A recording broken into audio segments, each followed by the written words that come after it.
Hi, my name is Laura Beauplan, and I'm the founder and creative director of Lab Creative, the author of Brand Chemistry, and the creator of Brand Camp. And today I'm super excited to be chatting with Dr. Alyssa Adams. She is a psychologist turned intuitive business coach and human design guide, which I can't wait to dig into more. She helps successful but secretly stuck entrepreneurs unleash their uniqueness so they can authentically stand out, increase their income, and differentiate themselves no matter how saturated their market. I feel like we have a lot of alignment there, Alyssa. I love this. And I can't wait to dive into this conversation. We're going to talk about how to use human design to overcome those fears of standing out and identify your unique gifts. So, welcome to Live with Laura. Thanks for joining me today. Absolutely. Thank you for having me. I'm so excited to chat with you. Yeah. So, okay. I think the first question is let's talk about human design. What is it? Let's start there because I think everything else that we'll talk about will come from that. So, can you share with everybody what human design is? Of course, yeah. So human design is really traditionally referred to as the science of differentiation, which I love that description because it really embraces everyone's own uniqueness, that they're all kind of wired in a different way when we come here onto our time in this planet. And we bring with us these different aspects of our personality, different challenges throughout our lives, different kind of shadows that we'll encounter, different things that we're here to share. So it's really, human design is great because it's this synthesis of a bunch of different other modalities or systems. So things like astrology, the I Ching system, the chakra system. So it's really a blend of all these different types of systems so that you get a really comprehensive look at who you are. And it can feel kind of complicated at first, but that's okay. You can go through it in sort of phases. But that's what I really love about it. It's the only system that and I love systems that like really describe who we are as people and give us some insight into that. But it's the only system actually that I've found so far that has been really comprehensive and didn't feel like I was being kind of pigeonholed into a category and there were all these things that were like didn't quite fit. So it felt like there were so many layers to it that it really did appreciate all these different elements of you. So that's part of how I got so drawn in by it. And so, so you have this background Mhm, in psychology, and then mhm, you morphed into this new business that you're mhm, in. So how did that evolution happen? Because I think a lot of people do evolve, right? They start one mhm. business and then they go into something else. So I think people are always interested to hear how did you start here and end up where you are today? Sure, yeah, and I think this is interesting kind of story because it really intersects with my own experience with human design too. So I was a psychologist, trained as a clinical psychologist. I specialized in health psychology and neuropsychology, so that meant I worked in hospitals mostly throughout my career. Worked with a lot of clients and really enjoyed a lot of the work I was doing. I also worked in the integrative health space, directed an integrative health clinic towards the end of my time in the hospital. But I burned out really intensely. So even Mm. though I enjoyed the work, it was at a pace that was extremely intense on my body. And I found myself really struggling to keep up, even though I pushed myself to and did, it was really at the expense of my health. So I burned out pretty intensely doing client-based work in the hospitals. So then I took a more administrative job. So I moved into leadership in the hospitals, was not seeing clients anymore, was like looking at spreadsheets and, being in meetings and sending emails. And I was like, ooh, this is not for me. Um, so I felt really unfulfilled with that work. Like it just was not aligned with my own kind of area of genius. So I hit this point where I was like, well, I don't want to go back to clinical practice because that burned me out. I don't want to do this kind of sort of leadership office job. So what do I do? Right? There was this real kind of scary moment where you feel like, I've trained, I've arrived, I've like, got this license that I worked for gosh, like 7 years of after undergrad training to realize like maybe this isn't quite where I want to land. So I started to investigate coaching and learn more about the coaching world, which was really fascinating to me because it gave me an opportunity to kind of use my skills with creating change and supporting people in a new and different way. And as I was building my own coaching business, I was having a lot of success, which was really exciting because I like dove in and learned so much about sales and marketing and having a system and creating a brand and like all of these pieces. I really actually started to love because I realized it was psychology, right? It was like the psychology that I was used to, but in this very different way, applied in this very new and interesting way to me. So then I started helping other practice owners build their practice, get therapy clients, get coaching clients, and also like infuse who they are into their business. So that's kind of how I got interested in more of the kind of branding end of the spectrum. Like, who are you, right? And what makes you unique? How do you want to stand out? And really bringing some of those parts of yourself to the surface. So that's kind of how I landed here. And then human design sort of fell into my lap last year, or well, maybe about a year and a half ago, actually now. And, I went to a networking event. Someone was speaking about human design and they were talking about projectors, which is my type, and how they can burn out by the time they're 30, trying to keep up with others. And I had this real moment of resonance where I was like, could feel myself tear up. And I was like, oh my gosh, right? I was in the hospital twice, actually, with pretty serious health issues by that time, due partially to burnout, pushing myself so hard. So I was like, what is this system that's explaining these parts of my life? So I really went down a rabbit hole, got really interested in it, kind of sucked in, and just really appreciated how much it had changed people's perspective on themselves and really helped them embrace who they came here to be and what makes them special and unique.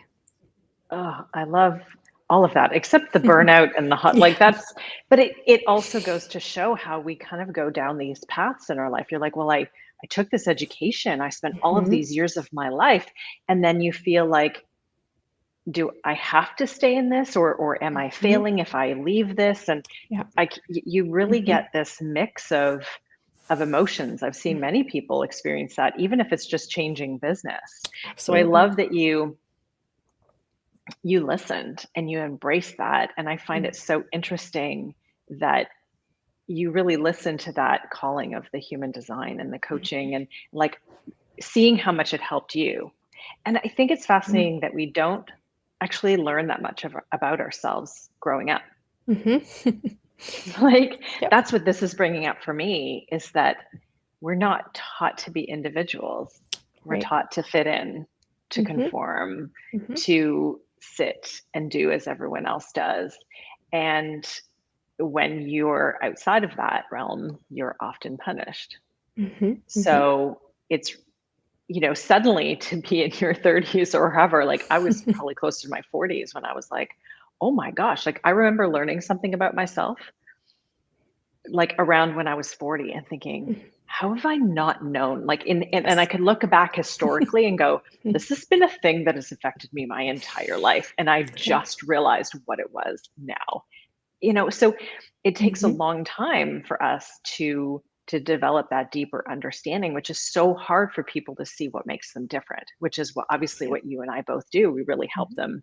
them dig into that, which I love. Mm. So how can people use human design and if people are joining and you have questions for Alyssa about human design, about, fear of standing out. I love it. You said something, in the beginning while I shared it about increasing your income, Yeah. and authentically standing out. So maybe we can talk about that. Like, how can Mhm. we use human design to increase our income? I think a lot of people are probably interested in that topic. Mhm. Yeah, yeah. Awesome, awesome question. So, to me, part of the way to do that, right, is to look at your human design chart, really get into the weeds with it a bit so that you can see what you're here to share. What are you here to communicate? What are you here to do? What are the things that even play a role in your business structure and how you operate, how you create offers, what it is that you're here to kind of guide people through. So, human design can be a really great way to uncover more information about that so that you can structure your business in a way where you're automatically differentiating yourself from other people, right? There are a million coaches out there. There are a million therapists out there. There are a million wellness providers out there. So, what is it that would make someone choose to work with you over somebody else who does on paper something similar or on paper has similar training, right? What are those unique gifts that you bring to the equation that they don't bring, and really letting yourself lean into those things. So if you can lean into those things and even create offers very specifically around them, you often feel more confident, more able to sell those offers because they're driven by the pieces of you that can't be replicated, that you're not trying to do the exact same thing that someone else is doing, then feeling kind of out of sorts or like you're an imposter as you're doing it, because it's not kind of truly coming from that place of authenticity for you. And the online space is so busy and noisy and crowded that it's easy to get swept away in that. I'll just see what this other person is doing and try to recreate that. But it doesn't quite land in the way that you expect it to often. So that's one of the ways that I love to use the chart. So that can be done by kind of DIYing it, grabbing your free chart and looking through it to really see what is your energy type. How are you meant to work? How are you kind of meant to impact others? And start to go through these different elements of your chart, starting with your energy type. You can look at your profile. You can see what centers are defined versus not defined. You can look at your channels, which is a way to tell what strengths you have that are really consistent for you, consistent strengths you can lean on. So it all paints this great picture of how you can use these things to really to stand out and increase your income, because you're naturally creating this competition-proof business that feels good too, because it's what you're here to do. And if you don't want to kind of pull together all those complicated pieces on your own, there's always a way to get a reading, human design reading that can be focused on business, can be really helpful. There's many, many folks out there who do that. I do that. Many other people do it. So finding somebody that you're really aligned with can be helpful if you have specific questions too about your chart. Okay, so you offer readings on people's human design as part of your coaching practice? Mm-hmm.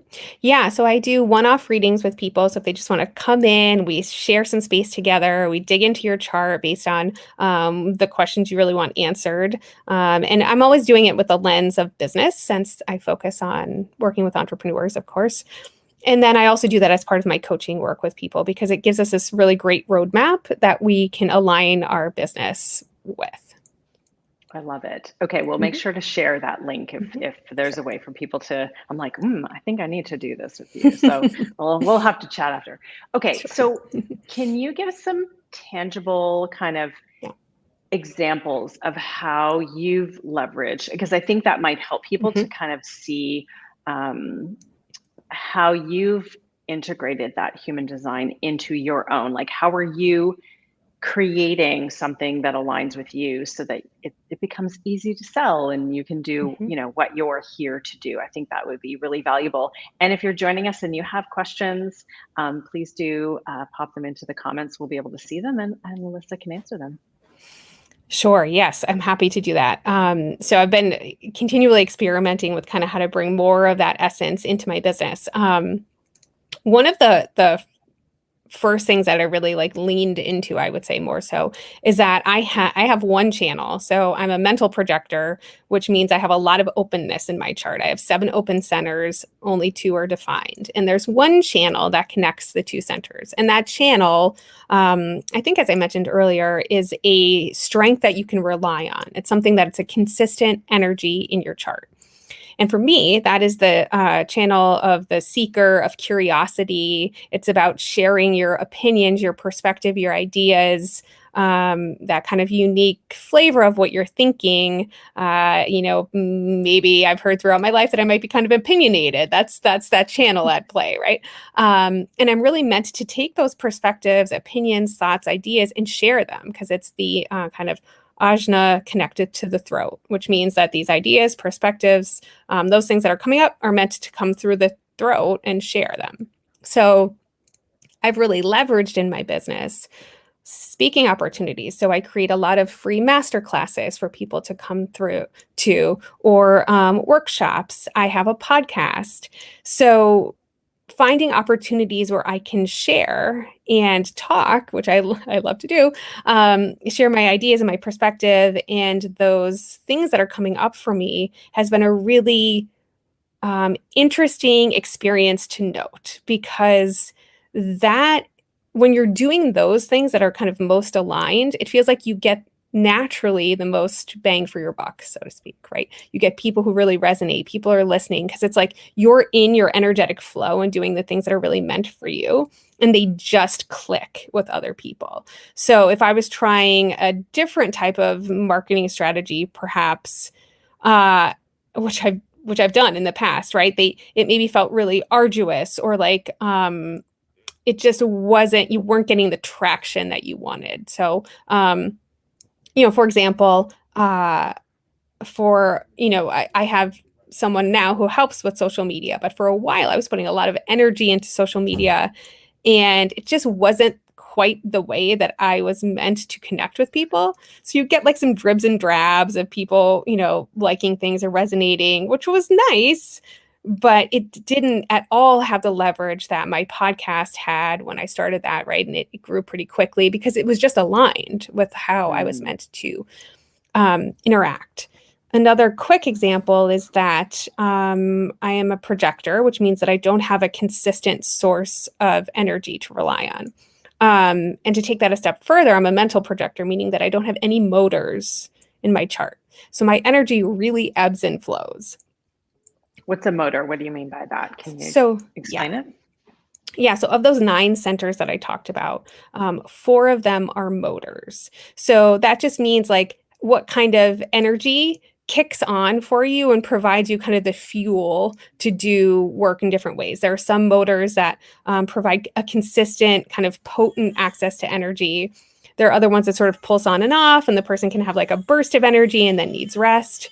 I don't have any defined, which means that I have really kind of inconsistent energy. It ebbs and flows. I'm not meant to do like 10 hours of client-based work in a day. It's just not aligned with me. It's part of how I burned out, right? So I was just going to say that seems to tie in directly to that burnout. It did exactly. And trying to keep up with other people who had motors where it allowed them to see 8 hours of clients every day, feel really like they were thriving at the end, and then go to dinner with friends and go do something after. And I was like, I just can't. That's not how that's not how I thrive. I can do it, but it does not feel good, and I pay for it. So knowing that about myself, how do you create a business model that allows you to really leverage when you have energy, and it does not throw you in a place of over giving of your time and energy? So being really thoughtful about having either a small one-on-one coaching practice, moving more into online courses or group programs where I'm able to give an hour and a half of energy, but it's focused output with several people there. So trying to find these different ways that allow me to still serve and do what I love, but don't drain me at the same time. I love that. I think some of the key things that I really took from that is that it's about learning about yourself so that you can build a business that more deeply aligns with you. I think a lot of times people get stuck in this, well, this is how it's always been done. This is how everyone else is doing it. I have to be on social media. I should be on stages. If that doesn't, that obviously resonates with you and I, talking and being in front of people, but it doesn't for everybody. So maybe it's more those one-on-one connections. It's through conversations, through relationships. It doesn't have to look the same for everybody. And once you know these things about yourself, you're able to build a business that aligns with you and will attract the people that actually want to work with you. Not let me put something out there that doesn't align with me, but is what I think I should be doing. it actually isn't going to attract the right people to you in that regard, right? If you do it that way. Absolutely. Absolutely. And Yeah. it's going to feel heavy and tiring, right? Yeah. Like it's not that business all of a sudden becomes like easy and sort of, all rainbows and unicorns, but there's a sense of ease that comes with structuring things in a way that really works for you. I describe it like pushing a boulder up a hill when it's misaligned, right? You're like, oh my God, right? You could still be it still requires effort, but maybe it's on a down, on a hill going down, or on Mhm. a straight, road. It's still going to require some effort, but it's not going to feel as hard Yep. or as effortful or as heavy. Mhm. And that's when it feels heavy and it feels really effortful, then it's probably not aligned. Mhm. Mhm. And that's Absolutely. a fascinating thing. So what else can you share, whether it's about human design, or how do you implement? Let's talk a bit about your coaching practice, Mhm. because I think that's always fascinating, right? I work with a lot of coaches, and I Mhm. think everyone feels like, oh, this is how I have to offer a package that's this length of time and in this Mhm. way. And so can you talk a little bit about what you offer? Sure. Yeah. So right now I work in a one-on-one coaching setting with individuals. We usually start off at some point with a human design reading. So we kind of dig into your chart. We have that roadmap set up, and then we work together for a minimum of 3 months, so that it really lets us kind of get traction in whatever it is that we're doing. And my individual coaching work is really customized to what the person needs. So I'm not necessarily taking them through some kind of predetermined system where everyone goes through the same system for this type of work, because people are all at all of these different points in their journey. They need support in all kinds of different ways. So we really want to tailor it to whatever problem or stuck point that they have that they're bringing into the coaching experience. And my style is to go pretty deep with my coaching clients, right? I don't like Miss America answers, as I call them, right? So I want to like really get into things so that we're building a business that aligns for you, that it's based on the truth of who you are, and that you are using it also as a tool for your own personal evolution and growth and development. So I put a lot of time and energy into that coaching work with those that I work with. And because I have this kind of idea channel, I am constantly tossing out ideas to my clients. Like, what about this? What about this? Here's an idea. I have no attachment to them. You take them if you like them, you toss them away if you don't. But I think it's one of the unique things that I bring to the coaching experience is that whatever problem you bring to me, I almost always have a whole list of ideas that are there to tackle it. It's my only channel, so it comes up pretty prominently when someone kind of clicks on the channel. It gives me a problem. I start to generate a bunch of ideas pretty quickly. So I hope for others that it feels supportive and engaging and a really safe place to put all your problems in your business on the table to kind of shuffle the puzzle pieces and figure out what we can rebuild together. And I'm assuming that you leverage your psychology background in your business, even though, are you still practicing? Like, do you still have your license, or did you let that go? Yeah, so I still have my license in one state. I had it in two. I let it go in one. I still have it in one state, but I'm not practicing as a mental health provider anymore at all. So I do leverage that background though quite a bit with people. So I know, really how to ask pretty targeted questions. That's one of the ways that it comes out for me. The other way is that I help people not only really understand themselves, but understand their clients, the people that they want to work with. So we can really dive into the psychology of their clients, the people they want to draw in, and help them understand them in a very deep, meaningful way so that they can connect in that way to draw them in, instead of, feeling like, I don't know, they have to kind of do a more surface approach to that. We kind of try to get into a little bit more depth around who it is that they really want to work with, who they make the biggest impact with.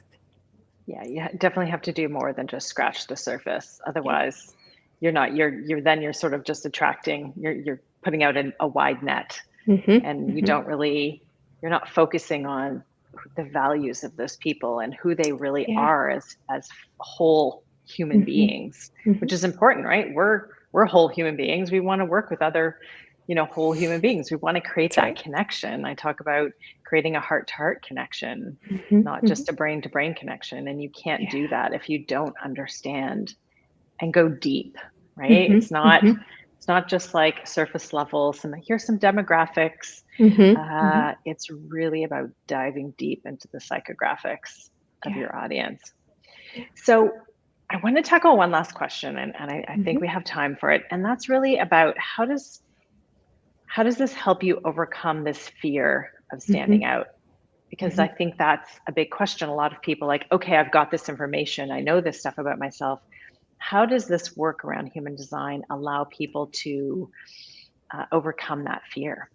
Yeah, that's such a great question. And I think like whenever we challenge ourselves or push ourselves to the edges of our comfort zone, there is going to be fear that we're met with often, right? That comes up. It's natural. So I think step one is not taking it as a signal that you're doing something you shouldn't be doing or to move away from it, right? It's just an expected part of the growth process. So it's okay. It's there. We address it head on. And I think that the fear tends to dissipate when you are living in alignment with the gifts that you are here to share with others, that you are really here to bring, because it really takes down that imposter syndrome feeling. And often I've seen with others is that there's a fear because they feel like they don't know enough, or they're trying to use a modality that isn't really aligned for them, or they're trying to kind of like tweak their tone and vibe and style to be something that doesn't quite feel right to them. Or they're speaking, in a way where they're trying to get something across that again, like isn't quite what they want to say. So when you step into more of your own space and really owning what it is that you're here to say, the style of how you want to say it, the message, your core beliefs of your business, it becomes easier because you're not trying to compete with anyone else's style, right? It's just purely yours. So you can't be wrong, really.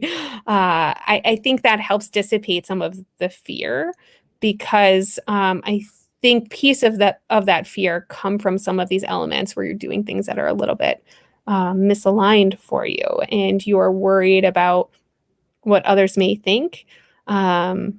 Which sometimes we have to just grapple with that. So I think when you are more aligned, that fear kind of naturally deflates a bit. Yeah, and I heard that fear and excitement have the same physiological response in our bodies. So Mhm. if something does fear, you're afraid of that, but then you start doing something that is more aligned with you, maybe you can just try to switch that to more of that excitement feeling, right? And be excited to put yourself out there in a way that's aligned with you, right? Instead of Mhm. feeling that fear that can Yeah. come from doing something that maybe is out of alignment. So I think Mhm. that could be an interesting way to, I found that so fascinating when you think about, fear and excitement, when you get like the butterflies in your stomach and you start to Mhm. feel like sweaty and nervous and all of Mhm. that. But that's also how you would feel with excitement, like before a roller coaster or something. Mhm. So Mhm. how can you leverage that Yep. and just kind of switch it from being afraid to put yourself out there to being excited, Mhm. but being excited to do it in an aligned way? Yeah. Yeah, absolutely. And so much of our language ties into this, right? How do we categorize things? How do we make sense out of our experience? So often things can be mislabeled as fear, or fear can feel like this huge, like all-encompassing description of any time we're actually just activated, like our nervous system is just activated, which could be from excitement, it could be from nervousness, it could be from anticipation, right? Like if we can start to get clearer on our words that we use to describe our feelings, we can sometimes recategorize them and have a different relationship with them. I love it. So I would love for you to share, how can people connect with you, work with you? What would you like to leave people with? We can add some links into the chat, but what would be some resources you'd like to share? Sure. I have a free guide that walks people through how to uncover their gifts through their human design chart. So I'm happy to share that with folks. And you can also go to my website at dralyssaadams.com. And there's information there on how to book a reading with me, how to work with me one on one, and all of the other things that I offer. Awesome. I'm going to pop some of these into the comments right now. Great. And thank you so much. This was so fascinating. I feel like I've learned a lot. I hope everybody watching learned a lot. I definitely want to be in touch with you about doing my human design reading for me. I feel like, we are all constantly evolving and learning new things about ourselves. And I think, I don't know, I don't think that evolution ever stops. I think it's so fascinating. So thank you so much for being here, Alyssa. Thank you for helping demystify this world of human design and sharing your amazing gift with myself and my audience. Thank you so much. I appreciate you having me. It was a great time. Amazing. Thanks for joining us, everybody.